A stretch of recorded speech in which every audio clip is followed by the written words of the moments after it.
Welcome to the College Investor Audio Show, where we talk about the biggest issues impacting millennial money, from student loan debt to side hustles to building wealth. We will show you how to get out of debt so that you can build real wealth for the future.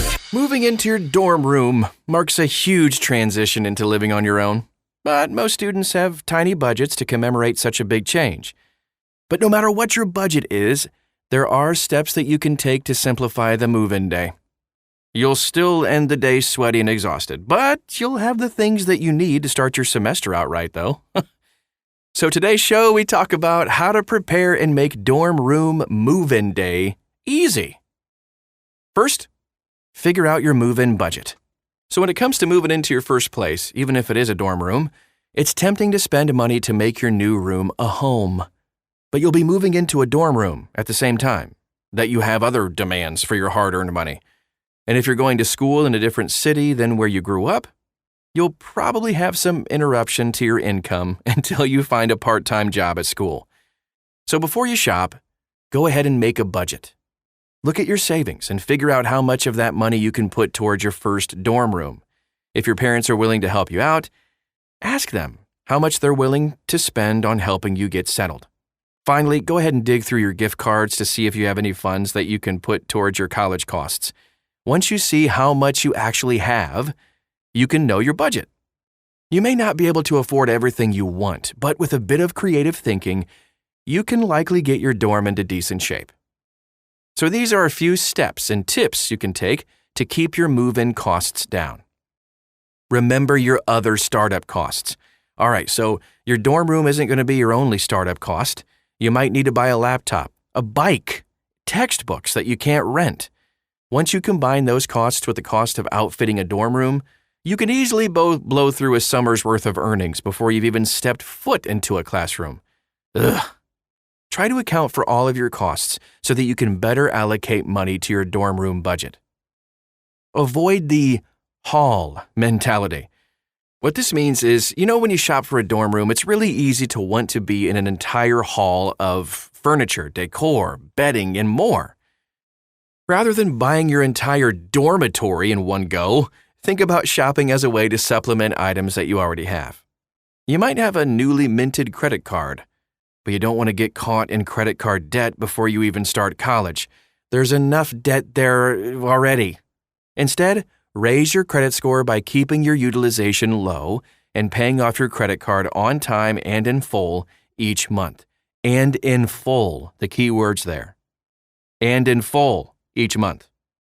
Reuse items you already have. That's another step you can take. It's common for college students to want to buy new towels, bedding, trash cans, lamps, and decor. But a hunt through your house, attic, basement, all those things may reveal that you've got plenty of high-quality items that you can bring to school. That's what I did, and it was huge. Think secondhand first. All right, so furniture, mirrors, kitchen items, including microwaves and mini fridges, and many other move-in items, tend to be easy to find on Facebook Marketplace, garage sales, or in thrift stores. Do your best to get low-cost used items before you spend your hard-earned cash on new dorm room items. Shop your bedroom for decor. College is a great opportunity for a fresh start, but you probably have a few things in your bedroom already that would make great decor. Bring those twinkle lights, bulletin boards, framed posters, and pictures from your bedroom to make your dorm room homey from day one. And then reserve some money for a move-in day trip. You might be tempted to spend your move-in budget on new furniture from IKEA, organization items from Target, and maybe some new wall decor from, like Hobby Lobby or something. But hold back at least a few $100 for an inevitable move-in trip to the store. You'll inevitably forget a few items, and it's easier to buy disposable items, paper towels, trash bags, cleaning products, laundry detergent, etc., and a starter set of groceries after you move in. All right, the next big thing we're going to talk about is determine what you actually need. The only thing smaller than your dorm room may be your budget. So before you start buying new stuff for your room, be sure to just figure out what you actually need. That way you can budget your money and your space accordingly. Have a filing folder for your key documents. College is typically the first time when you'll be living on your own. That means taking some responsibility for your own documents. When you're on your own, you need an accordion-style filing folder to keep key documents. This will include health insurance cards, dorm room renter's insurance, your passport, a copy of your birth certificate, maybe a social security card, car-related information if you have a car on campus, any financial documents that you can't easily get online, and financial aid information, just to name a few. If you've got some medical documents that you need to keep, this filing folder is the place to put them.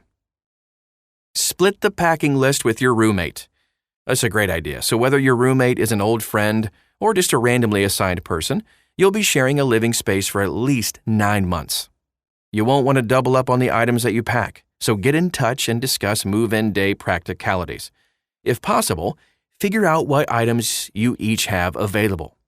A futon, a vacuum cleaner, and 1 microwave are going to be enough for most dorm rooms. You might find that there are other items that you can share throughout the year. Talking through the packing list can help both of you save money. Avoid aspirational packing. You might decide to start practicing guitar, maybe playing some hockey, snowboarding while in college. But in all likelihood, if you gave up a hobby in high school, you're not going to have time to pick it up in college. Avoid overpacking those hobby items, except those that you already use regularly. If you decide to restart archery while at school, you can always figure out a way to get your bow back from home. Even if you leave things at home, you'll be able to try out some new things and save some space too, and some money by joining clubs or teams at your school. If you've got some great stuff left at home, consider renting it out to earn extra money.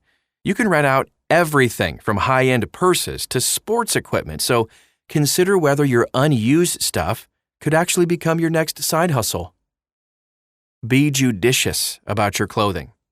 Even if you can't get home easily, you're not going to want to bring your entire home wardrobe to school, trust me. Avoid bringing clothes that just don't fit, or those that you don't prefer to wear. Anything with tags still on them. That's a red flag, you know? You may want to go ahead and bring some formal attire or some business attire, especially if you're far from home, but you don't need to bring every single thing you own. Most of the time, you can dress casually on campus, and you want a wardrobe to reflect that.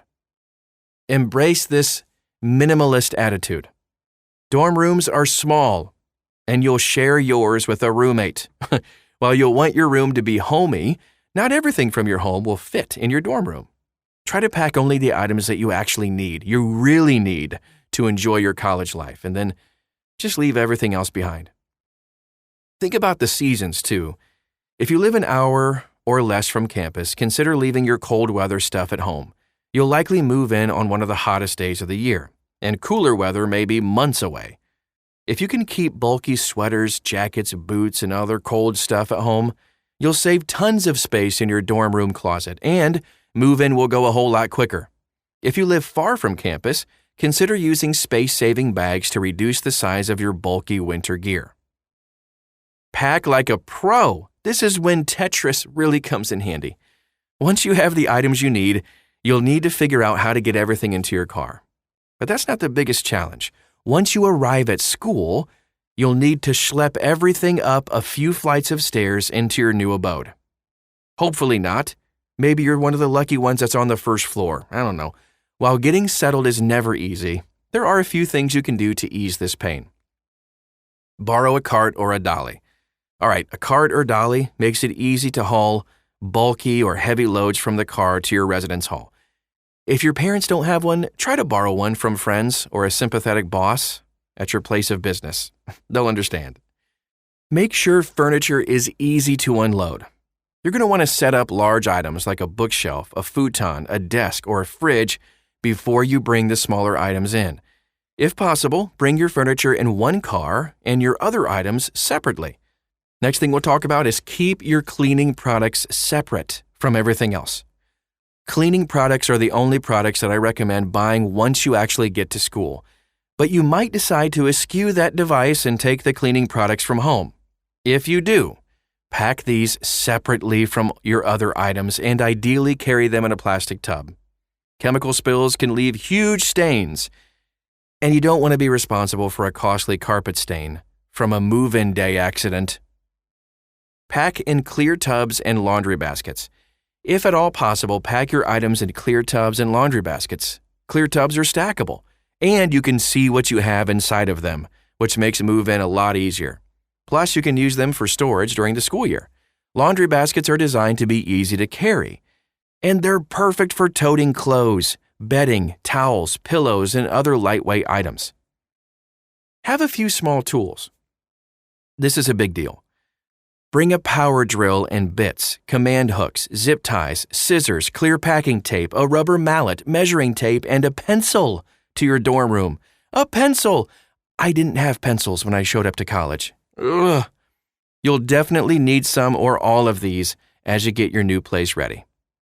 All right, last thing we'll talk about today. Prepare your entourage. While preparing your stuff is no small task, preparing your people may be the bigger task.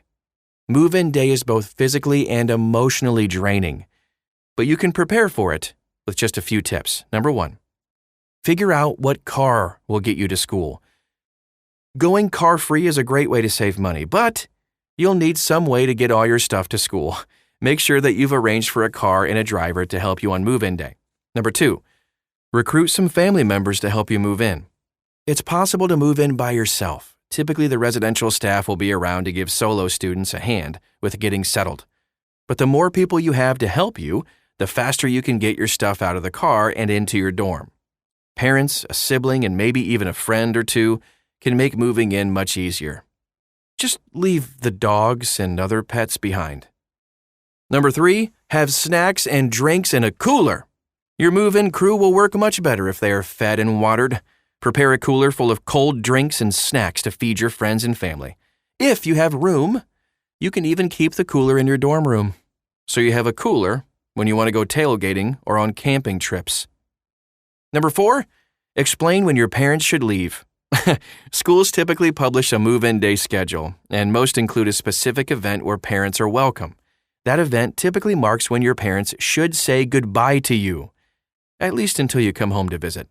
If your parents might struggle to let go, let them know that your plan is to say goodbye after that event. Prepare them. Be kind to your parents. And that is our show for today. I hope it was helpful. Lots of practical stuff today. If you want to find out more about college, about paying for college loans, and all that kind of stuff, you can dive in really deep into all things college and, of course, all things money related at thecollegeinvestor.com. Thanks so much for stopping by today, and we'll talk to you again real soon.